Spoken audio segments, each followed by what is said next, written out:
warahmatullahi wabarakatuh.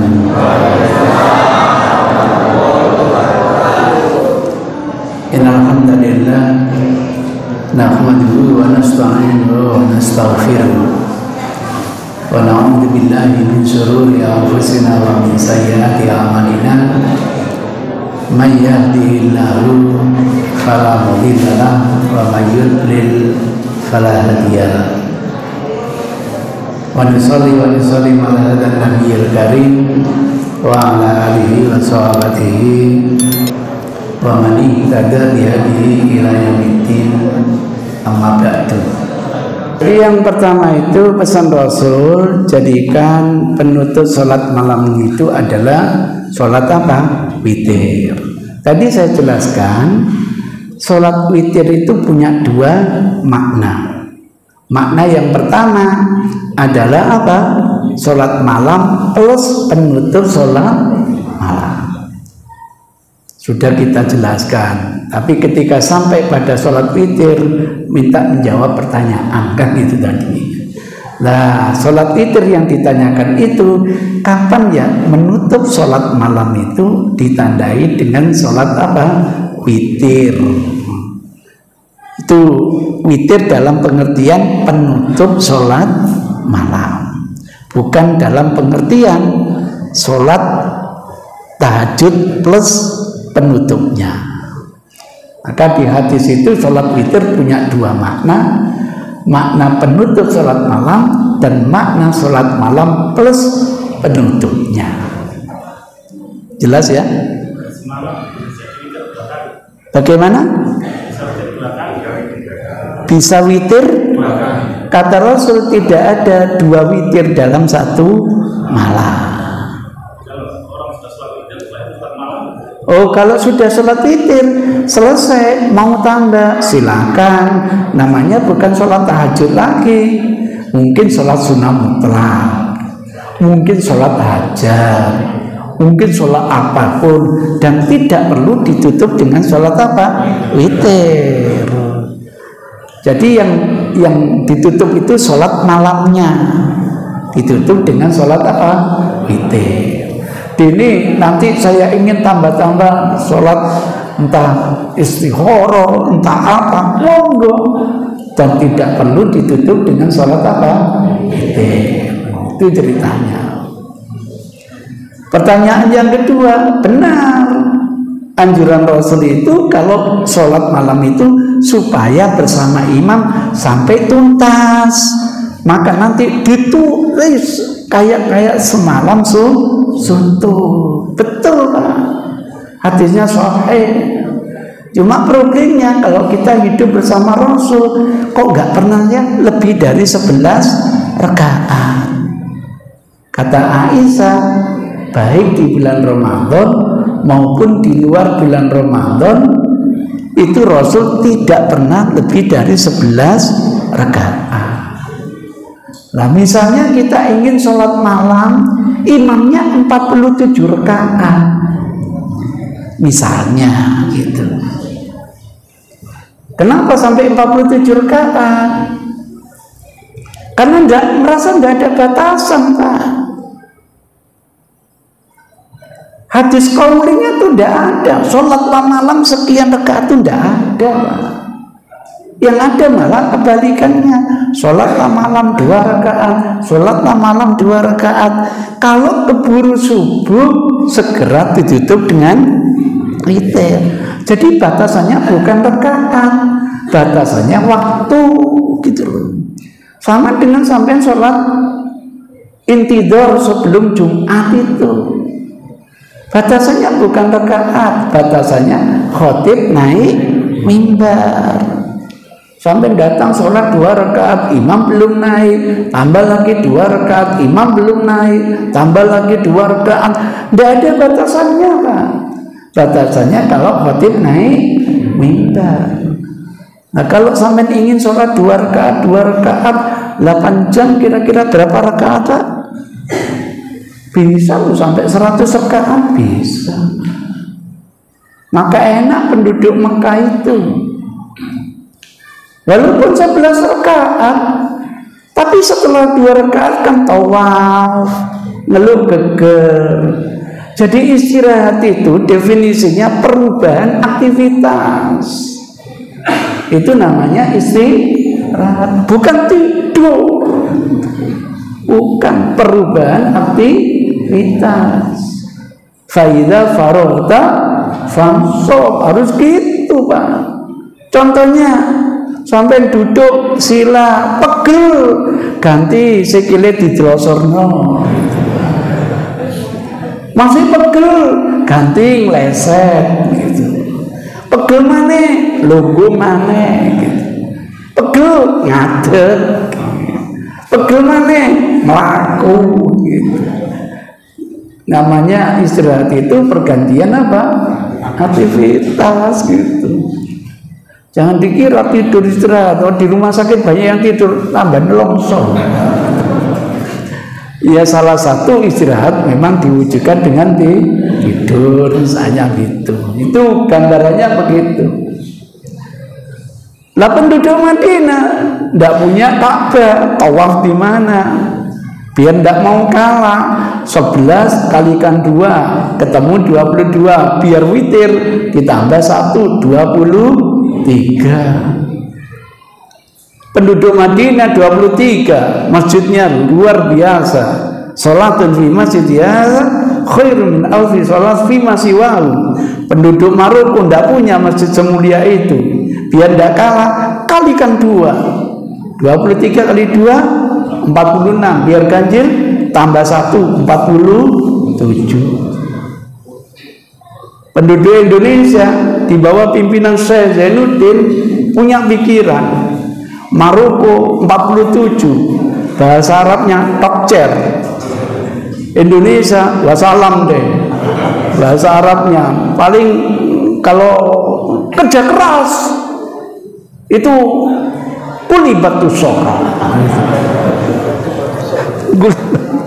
Misalnya begitu. Gimana kalau kita kalikan 2? 47 kali 2 94, tambah 1 95. Boleh dicoba di sini. Boleh dicoba. Kalau masih kurang, tambah lagi 101. Itu bukan go publik, pabriknya yang goyang. Jadi merasa tidak dibatasi, mudah-mudahan makin bertambah banyak rakaatnya, mudah-mudahan bertambah banyak pahala.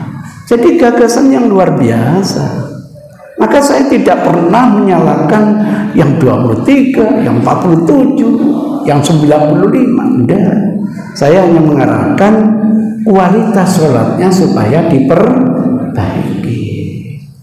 Itu ceritanya. Jadi jangan sampai kayak orang, Ustaz sekarang saya masuk Muhammadiyah Ustaz. Kenapa? Di sana ternyata tidak ada kunutnya Ustaz. Di Saudi itu nggak ada kunutnya. Saya sholat di Masjidil Haram tidak pernah ada kunut Ustaz. Di Masjid Nabawi tidak pernah ada kunut. Yang benar ternyata Muhammadiyah Ustaz.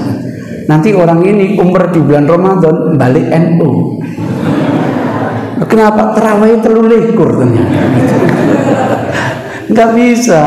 Belajar agama tidak boleh dari oknum, tapi dari tuntunan. Itu ceritanya begitu. Nah, ketika kita ingin 11 rakaat, lah kok yang namanya imam 47 rakaat, ya kita selesai ketika sudah yakin sampai 11 rakaat tuntas bersama imam. Kenapa harus mengikuti sampai 47 rakaat? Saya teringat membahas hadis ini, Pak.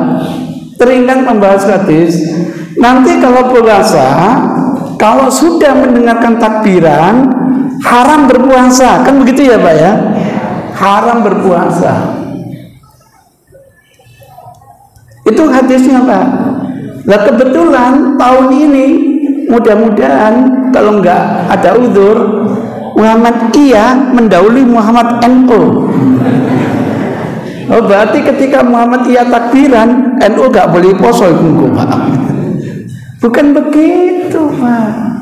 Yang repot lagi, Masih puasa 26 hari sudah ada takbiran, Pak. Teman-teman yang aboge itu loh. Pokoknya asal Rebo Wage yoyo. Puasa di 6 terus takbiran. Berdasarkan hadis, kalau sudah ada takbiran tidak boleh apa? Puasa mati. Bukan begitu, Pak. Yang yakin nanti hari Rabu, silakan hari raya Rabu. Yang yakin Kamis, silakan Kamis. Yang yakin Jumat, silakan Jumat. Jadi jangan sampai ada ngomong wis riyo yo jek poso ya menurut sampeyan. Itu ceritanya begitu, Pak. Jadi hadisnya sahih, pemahamannya yang perlu hati-hati. Disampaikan Rasul saat itu memang tidak ada kecuali hanya 11 rakaat. Mudah-mudahan bisa dipahami. Maka kalau sama yakin, dah saya cukupi 11, imamnya kok 47, setelah itu sampai pulang, monggo. Berarti kita sholat bersama imam sampai tuntas gitu. Mudah-mudahan ditulis semalam suntuk. Ada lagi mungkin? Monggo silakan. Silakan.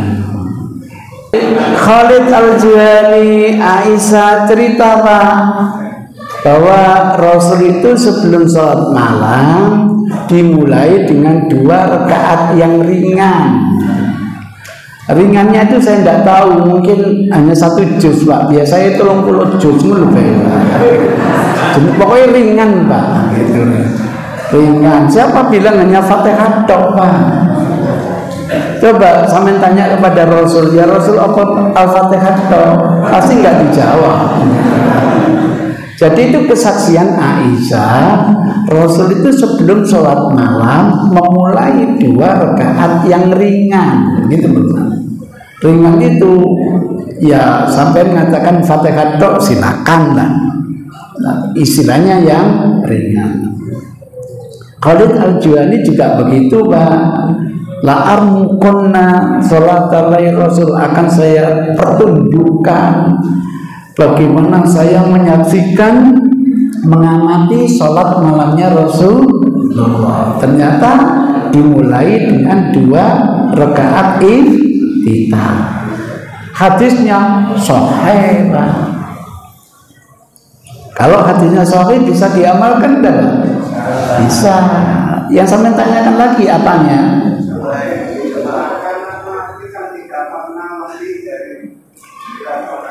Iya. Akhirnya Aisyah kalau cerita 2, 2, 2, 2, 2, 3. Berapa, Pak? 13, Pak. Kata Aisyah, Pak. Oh, kita paham. Yang 13 itu dengan 2 iftitah sholat. Yang 11 tanpa iftitah. Tidak ada kontradiksi.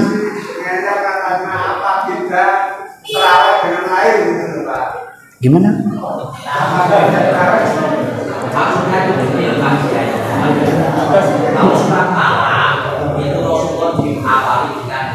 Gimana, Pak? Sholat malamnya, Pak, setelah tidur ya, Pak. Yang dikatakan Pak Ali itu terawihnya, Pak. Dalam sholat terawih. Sholat terawih. Kenapa? Iya. Itu apa? Pakai ikhtifah atau tidak? Kalau sholat malam jelas. Sholat malam itu sholat terawih itu enggak ada. Sholat lain. Nah, sholat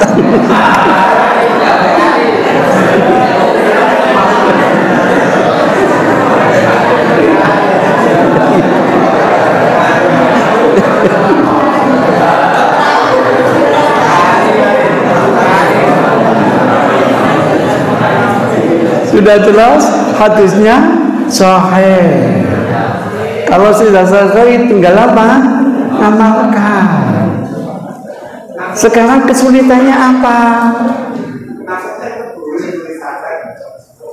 Lu yang namanya ada tuntutnya ya boleh-boleh saja. Ketika sampai ingin detail, Ustaz, apakah dilaksanakan berjamaah atau tidak, itu jadi problem. Itu misalnya. Kenapa? Sejauh saya mengamati, Pak, iftitah itu kalau Rasul mengerjakannya di tengah malam. Tapi kalau mengerjakan di awal malam, saya belum pernah, Pak, membaca adanya iftitah gitu. Nah, sampai kalau tarawihnya di awal malam, ya kayaknya nggak perlu iftitah. Kalau tarawihnya di tengah malam, mudah-mudahan butuh iftitah, apalagi di akhir malam. Oh, enggak. Ternyata ada sholat tarawih. Oke, itu yang pertama. Yang kedua tadi apa? Yang kedua ada malam Lailatul Qadar. Oh iya. Jadi malam Lailatul Qadar itu malam misteri, Pak. Sampai Rasul sendiri tidak tahu. Yang jelas dalam Quran selama bulan Ramadan ada kabar gembira dari Rasul. Coba cari di 10 hari yang terakhir. Itu sinyal dari Rasul. Siapa tahu nanti turunnya selikur gitu, Pak. Masih terlalu capek. Kalau gitu yang ganjil 10 yang terakhir. Maka nanti itikafnya malam selikur, lolikur gak itikaf, malam terlikur itikaf, malam malikur gak itikaf. Masih susah, Pak Yai. Kalau gitu kata Rasul kabar gembira, amalan itu akan diganti di akhir harinya. Nah, kalau gitu kerjakan di malam terakhir. Ya muka-muka Lailatul Qadar turun tanggal 1.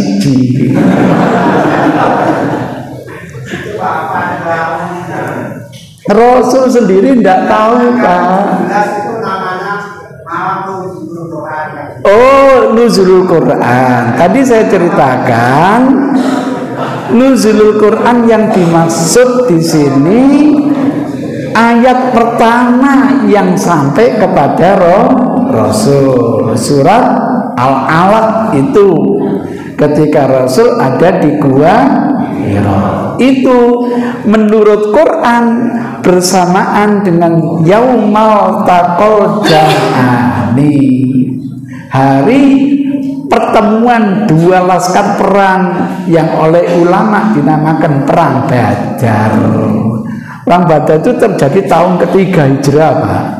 Jadi, kalau gitu perang Badar itu ada riwayat tanggal 17 Ramadan. Kalau gitu turunnya ayat yang pertama pada tanggal 17 Ramadan. Itu bukan nuzulul Quran dalam pengertian Lailatul Qadar.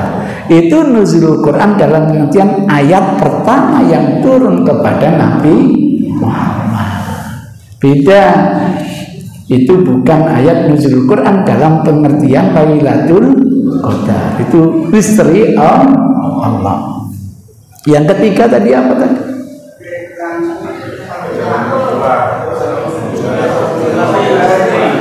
Menyentuh perut istri. Apakah membatalkan wudu?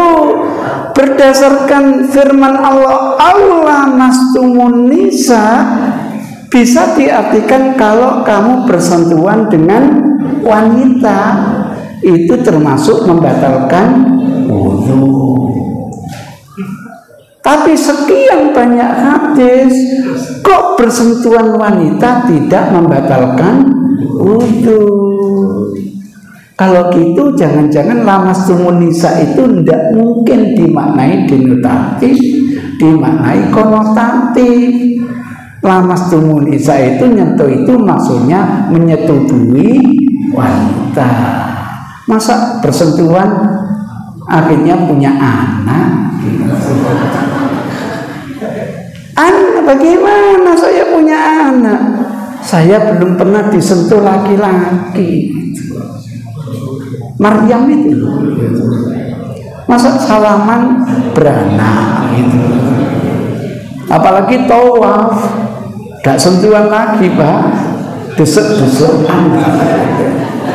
Dan ditemukan sekian banyak hadis, misalnya Aisyah Pak, pecemburu Pak, dapat jatah bermalam Rasul, gerabak-gerabak ndak ono, gelap Pak, curiga pasti kembokno. Sasarannya Ummu Salamah, dikejar Pak ke rumah Ummu Salamah Pak, sampai di rumahnya ndak ada tanda-tanda di situ. Balik Pak, gerabak-gerabak, tangannya menyentuh kakinya Rasul ketika sedang apa? Sujud. Lagi-lagi Pak, cerita Aisyah, Rasul sholat, lah kok Aisyah di depannya seperti i'tiradul jenazah. Yang namanya sempit Pak. Rumahnya Rasul itu Masya Allah Pak, 4,5 x 9 di sket jadi 4 loh Pak. Berarti hanya 2 meter lebih sedikit Pak. Maka ketika sholat di kamar, Aisyah di depannya seperti jenazah. Nanti kalau sujud, kakinya dipiah Pak, dijadikan tempat apa? Sujud. Nanti kalau Rasul bangun, Aisyah cerita, kaki saya selonjorkan lagi. Kok gitu? Ya kiyu lah, Rasul bacanya Al-Baqarah hatam gitu. Misalnya begitu. Terkejut Pak, Aisyah itu waktu sholat jadi imam gendong Umaymah Pak. Umaymah itu perempuan atau laki-laki Pak? Perempuan Pak. Itu ceritanya. Oh, kayaknya lamastum nisa tidak mungkin dimaknai dinotatif. Karena apa? Rasul dikabarkan sering bersentuhan dengan istrinya. Mulai muncul, kalau mahram tidak apa-apa Ustaz, kalau selain mahram batal. Yombu sopo sing bedakno. Kalau nggak batal, kalau gitu boleh sentuh-sentuhan, gak boleh, dosa. Itu ceritanya. Berangkat sama ke masjid, tiba-tiba bersentuhan, misalnya kesenggol atau apa, misalnya gitu. Nggak sengaja loh Pak, bukan sengaja nyenggol. Udah, itu ceritanya. Bisa difahami Pak? Nah, bisa menyimpulkan Pak? Ya Pak tadi? Apa itu? Lepas sengaja atau tidak sengaja? Yang sengaja dosa, yang nggak sengaja nggak berdosa, nggak batal. Nah, itu.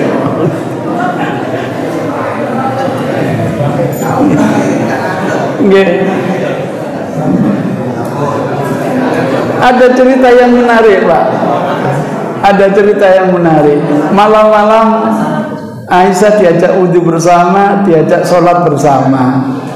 Lah kok Aisyah itu dipeluk dulu oleh Rasulullah. Dipeluk itu apanya bersentuhan Pak?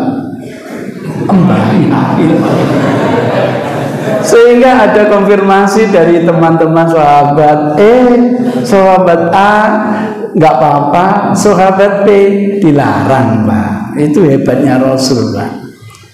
Ulama hadis mencari tahu kenapa kok boleh, kenapa tidak boleh. Yang boleh itu yang irbah Pak, yang bisa menahan nafsu. Yang tidak boleh, ini yang bahaya, tipe bondet ini Pak. Itu bisa netes itu Pak. Itu ceritanya. Jadi bijaksananya Rasul, kapan bisa batal, kapan bisa tidak batal. Cukup? Alhamdulillah, senang dengan tanya jawab seperti ini. Mudah-mudahan ada guna dan manfaatnya. Billahi hidayah taufik. Assalamualaikum warahmatullahi wabarakatuh.